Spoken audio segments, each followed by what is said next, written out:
lagi dengan saya Olsimore dengan kisah hidupku, wanita yang dihina, difitnah, dikhianati dan ditinggal. Di dalam kehidupan ini banyak hal yang membuat kita tawar hati, seperti yang saya alami tepatnya di tahun 2015. Saya menerima surat dari pengadilan sah di mana kami diputuskan telah berpisah, atau dinyatakan sah bercerai. Itu bukan satu kebanggaan, tetapi fakta hidup yang harus diterima. Walaupun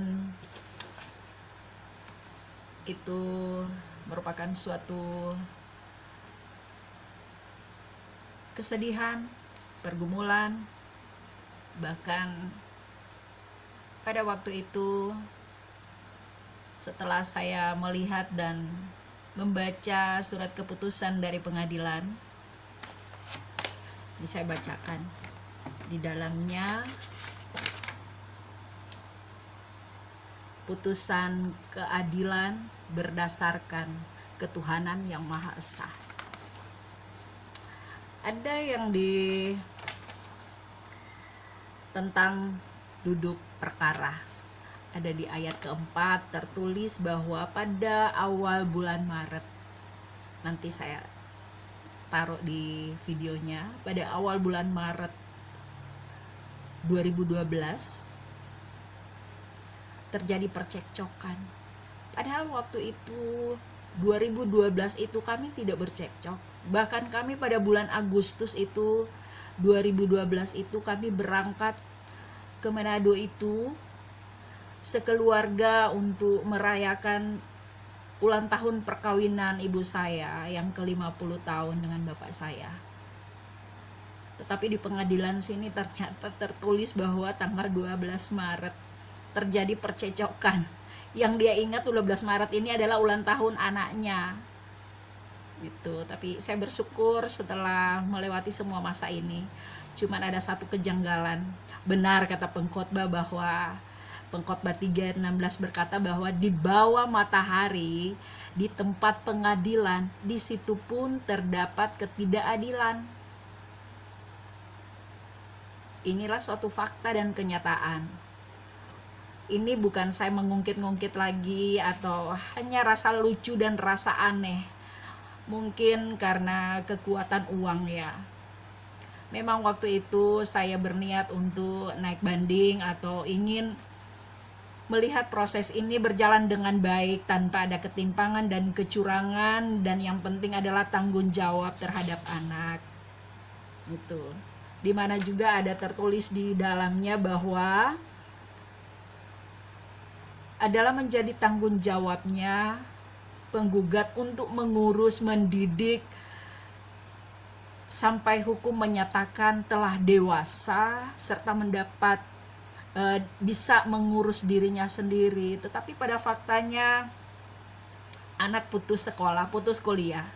Padahal anak saya dikatakan ya lumayan pintar di kuliahnya di semester 5. Dia memiliki nilai 3,65 IP-nya. Tapi dengan situasi dan keadaan secara ekonomi saya berkata bahwa saya tidak sanggup lagi membiayainya. Tetapi saya di sini tidak berniat untuk menuntut balik, atau ini hanya sebuah perjalanan cerita kisah hidup saya. Mungkin ada wanita yang mengalami hal seperti ini, jangan kecewa. Karena memang sudah seperti ini kehidupan, tidak ada keadilan. Dan bersyukur bahwa saya melihat hari-hari baik pemeliharaan Tuhan dalam hidupku dan anak-anakku. Tuhan selalu membuka jalan buat kami. Bagi siapa yang menonton video ini, mungkin ada orang yang terlibat di dalamnya dengan apa yang aku sampaikan ini, bahwa kita belajar untuk kembali pada kebenaran, Hiduplah dengan tulus, jangan memutarbalikkan fakta dan keadaan untuk mencapai suatu tujuan demi kepentingan diri sendiri. Karena kita harus ekstra hati-hati. Ingat, kehidupan orang lain, ketika kita menjadi penghalang, penghambat kehidupan orang lain, kita akan mendapati bahwa kehidupan kita pada akhirnya akan mengalami suatu tragedi yang lebih menyakitkan daripada apa yang kita buat kepada orang lain. Seperti itu. Ketika saya menghadapi situasi seperti ini, apa harus saya lakukan? Pertama, saya harus mengakui bahwa saya juga memiliki kesalahan. Saya kembali, sebelum terjadi sesuatu di pengadilan ini, keputusan sebelum terjadi, ada 3 kali saya meminta maaf kepada mantan. Ya, ada 3 kali. Pertama, saya berkata, ampuni saya dan maafkan setiap kesalahan saya. Berikan saya waktu dan kesempatan untuk memperbaiki.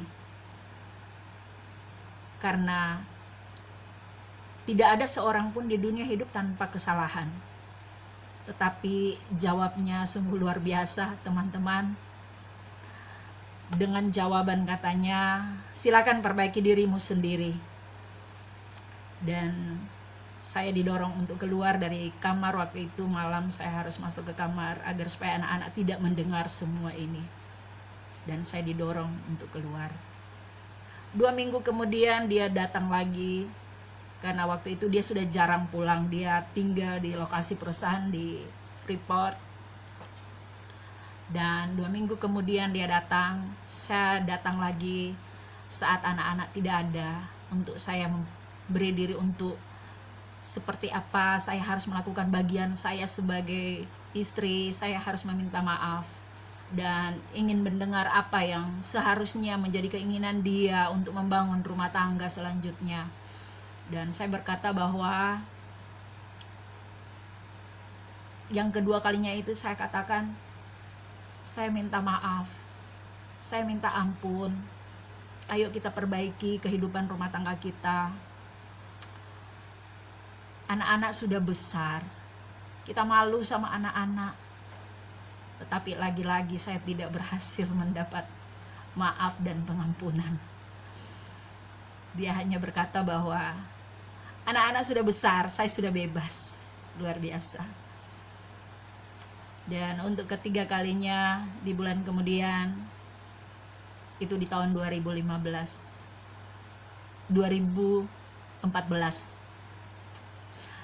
di 2015, bukan 2014 ya, 2015, di awal-awal tahun 2015 saya berkata lagi, saya minta maaf, minta ampun, ayo kita perbaiki rumah tangga. Dan saya bilang, apakah kamu tidak ingat kebaikan Tuhan? Apakah kamu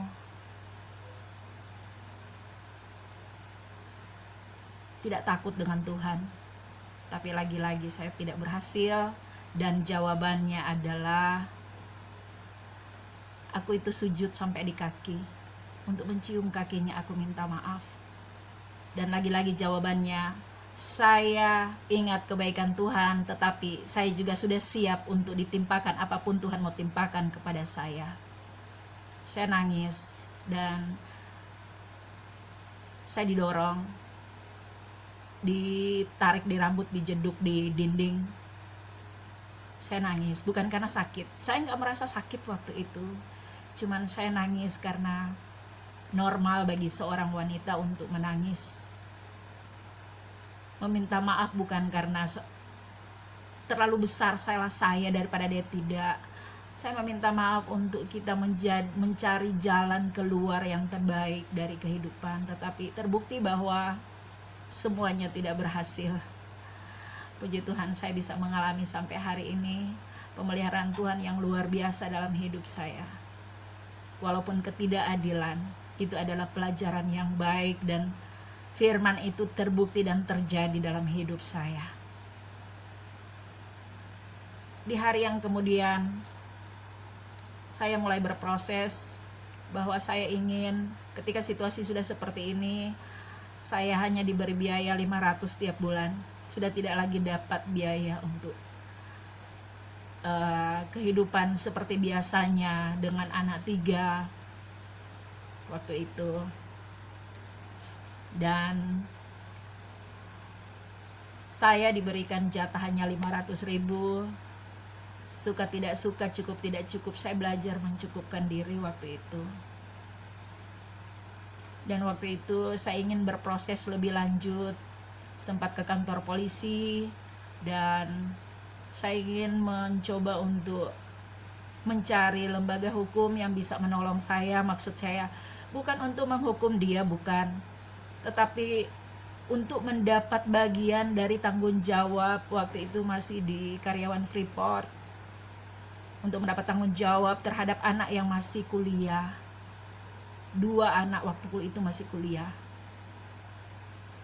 Tetapi berjalannya waktu, anak yang satu berkata bahwa, apakah mama punya uang? Urusan seperti ini akan banyak uang keluar. Dan yang kedua, kalau mama lakukan itu, Tuhan bisa bela yang mama tuntut. Tetapi kalau mama tidak melakukan apa-apa, Tuhan bisa bela mama. Itu berkecamuk di dalam hati dan membuat saya berpikir bahwa ada betulnya juga untuk tidak mengadu, jangan sampai dia kena hukuman. Tetapi di lain sisi, saya lagi berjuang untuk agar anak-anak bisa sekolah. Tetapi buktinya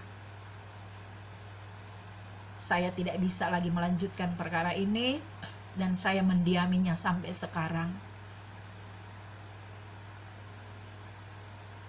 Sampai sekarang tidak pernah memberi biaya untuk anak, dan waktu itu masih kuliah dan akhirnya dia harus berhenti. Dan saya bersyukur bahwa pernah sekali ada sempat kontak untuk saya minta tolong bertanggung jawab dengan sekolah, tetapi sudah tidak bisa lagi karena dia sudah tidak punya kendali penuh atas keuangannya. Dan dia sempat berkata bahwa kalau uang pulsa kadang beli, kadang kirim, tetapi ya sudahlah. Di sini saya mau berkata bahwa saya bersyukur saya punya Tuhan yang hebat, Tuhan Yesus yang luar biasa. Fakta hidup bahwa ketika kita mencari keadilan, kita mencari sesuatu dari apa yang kita pikirkan itu baik buat kita, terkadang belum tentu itu dikenan Tuhan. Dan Tuhan kadang mengizinkan, membiarkan kita hidup di dalam kehidupan yang penuh dengan pergumulan, persoalan yang harus kita alami bersama Tuhan. Percaya bahwa di dalam Tuhan Yesus pasti ada jalan keluar. Seperti yang saya alami sampai hari ini, saya dalam pemeliharaan Tuhan. Tuhan menjagai dengan sempurna, menjamin hidupku, jalan-jalan hidupku. Tuhan berkati kita.